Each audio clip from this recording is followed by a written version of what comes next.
నమస్కారం.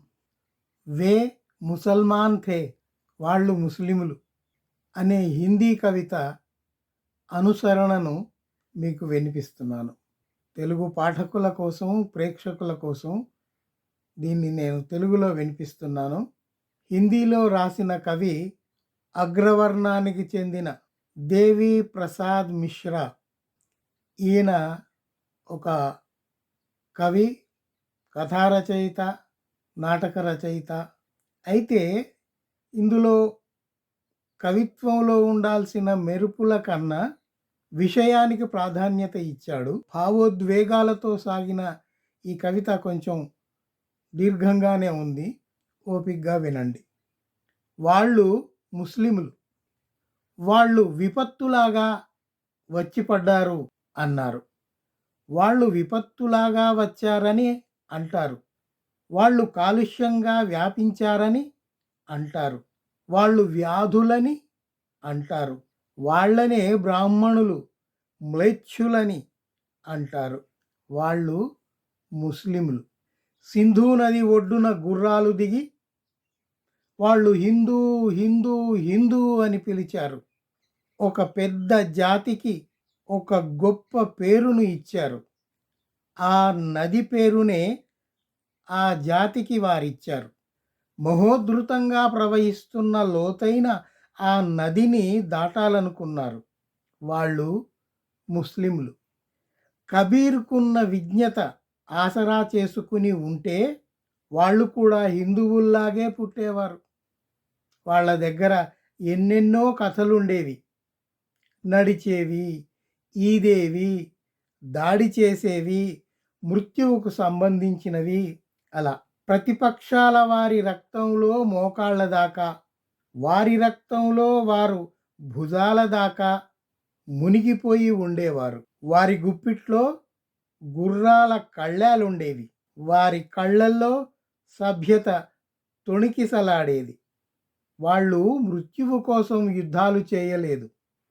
వాళ్ళు మృత్యువు కోసం యుద్ధాలు చేసేవారు కాదు. వాళ్ళు పారస్ నుండి వచ్చారు, ఇరాన్ నుండి వచ్చారు, తురాన్ నుంచి, సమర్కంద్, షర్గనా, సిస్తాన్ నుండి వచ్చారు, తుర్కిస్తాన్ నుండి వచ్చారు. వాళ్ళు ముస్లిములు. చాలా దూరాల నుండే వచ్చారు. కానీ ఈ భూమి మీదున్న మరో ప్రాంతం నుండి వచ్చారు. వాళ్ళు వచ్చారంటే రాగలిగారు కాబట్టే వచ్చారు. అచ్చం మనుషుల్లాగానే వారి హావభావాలు, రూపురేఖలు ఉన్నాయి. వారి హావభావాలు, రూపురేఖలు అన్నింటికన్నీ అచ్చం మనుషుల్లాగే ఉన్నాయి. వారు సశక్తులైన ప్రతిభాశాలురు, ప్రవాసులు. ఎందుకంటే వాళ్ళ దగ్గర దుఃఖ స్మృతులు ఉన్నాయి, దగ్ధ హృదయాలు ఉన్నాయి. కనుక వాళ్ళు ముస్లిములు. వాళ్ళు గుర్రాలతో పాటు పడుకునేవారు. రాళ్ళు రప్పలపై బీజాలు చల్లేవారు. నిర్మాణాలపై దృష్టి పెట్టేవారు. వాళ్ళే ముస్లిములు. ఒకవేళ సత్యాన్ని సత్యంగా చెప్పగలిగినప్పుడు ఆ సత్యాన్ని సత్యంగానే వినగలగాలి. ముఖ్యంగా వాళ్ళు అలాగే ఉండేవారు. ఇంతకు వాళ్ళెవరు? ముస్లిములో కాదో తేలేదే కాదు. వాళ్ళే ముస్లిములు. వాళ్ళు లేకపోతే లక్నో ఉండేది కాదు, సగం అలహాబాదు ఉండేది కాదు, వేసవి కుటీరాలు ఉండేవి కావు, గుండ్రటి డోములు ఉండేవి కావు, ఆదాబ్ ఉండేవి కాదు, మీర్, ముగ్దుమ్, మొమీన్ ఉండేవారు కాదు, షబానా ఉండేవి కాదు. వాళ్ళు గనక లేకపోతే ఈ ఉపఖండపు సంగీతం వినటానికి ఖుస్రూ ఉండేవాడు కాదు. వారే లేకపోతే ఈ దేశంలోని విద్వేషాలతో విసిగి వేసారిన కబీర్ ఉండేవాడు కాదు. వారే లేకపోతే ఈ భారత ఉపఖండపు దుఃఖాన్ని కవితామయం చేసిన గాలిబ్ ఉండేవాడు కాదు. వారు లేకపోతే 1857 నాటి సిపాయి తిరుగుబాటు ఉండేది కాదు. తొలి స్వాతంత్ర సమరం ఉండేది కాదు. వాళ్ళున్నారు కాబట్టే చాచా హసన్ ఉన్నాడు. వాళ్ళున్నారు కాబట్టే పతంగులతో ఆకాశం రంగులమయమైపోయింది. వాళ్ళే ముస్లిములు. భారత్‌లో ఉన్నారు. వారే ముస్లింలు భారత్‌లో ఉన్నారు.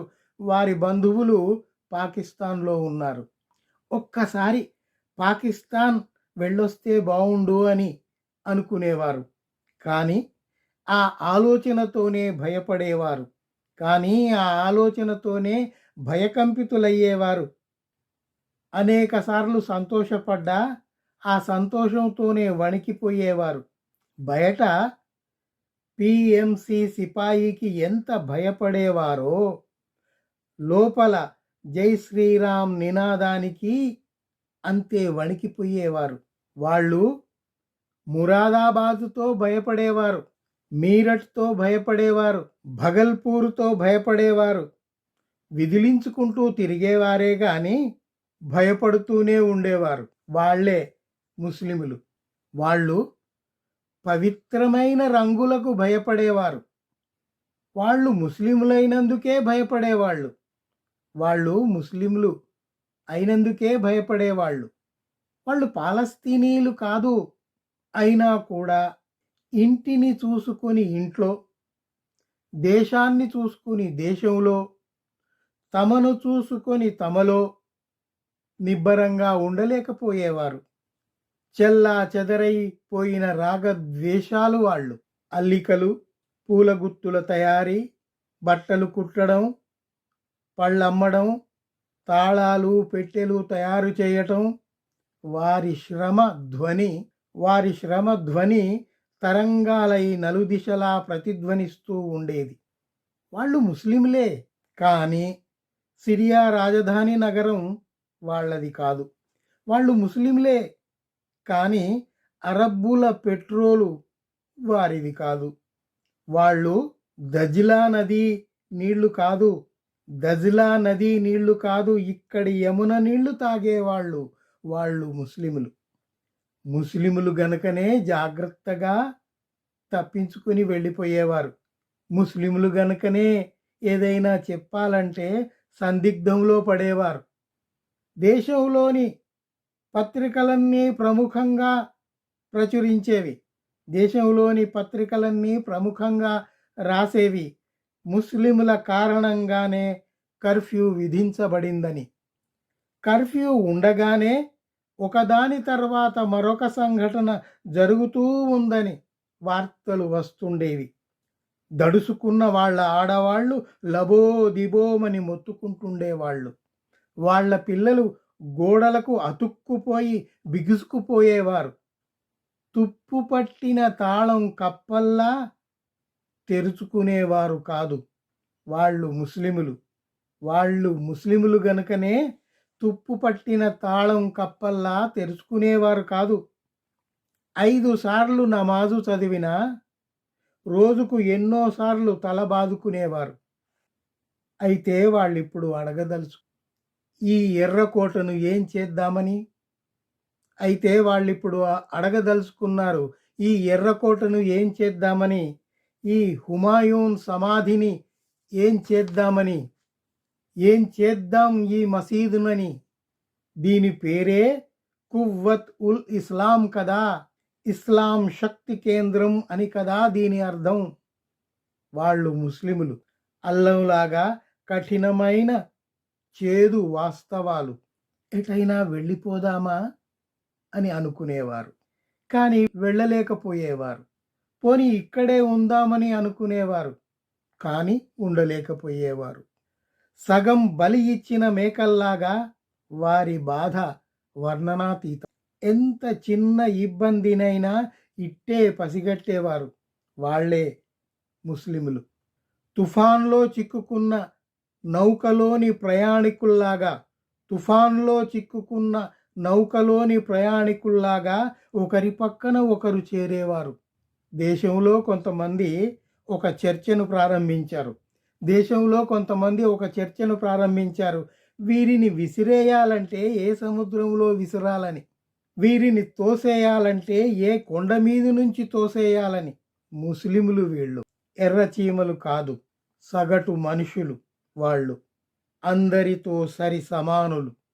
సగటు మనుషులు అందరితో సరి సమానులు. సింధుకి దక్షిణాన 1000 సంవత్సరాల నాగరికత తరువాత, సింధుకి దక్షిణాన 1000 సంవత్సరాల నాగరికత తర్వాత ఇటూ అటూ ఊగులాడే మట్టి బొమ్మలు కాదు వీళ్ళు. ఇటూ అటూ ఊగులాడే మట్టి బొమ్మలు కాదు వాళ్ళు. సింధులాగా, హిందూ కుష్ లాగా నిజాలు వాళ్ళు. పర్వత శిఖరాగ్రాల వలె తలెత్తుకు నిలబడ్డవాళ్ళు. నిజాన్ని ఎలా అర్థం చేసుకుంటారో అలాంటి నిజం వాళ్ళు. నిజాన్ని ఎలా అర్థం చేసుకుంటారో అలాంటి నిజం వాళ్ళు. సభ్యతకు అనివార్యమైన నియమం వాళ్ళు. సభ్యతకు అనివార్యమైన నియమం వాళ్ళు. వాళ్ళు ముస్లిములు. అబద్ధపు పుకార్లు కాదు. వాళ్ళు ముస్లిములు. అబద్ధపు పుకార్లు కాదు. వాళ్ళు ముస్లిములు. వాళ్ళు ముస్లిములు. వాళ్ళు మనుషులు. వాళ్ళు మనుషులు. Thank you for patient hearing. నమస్తే.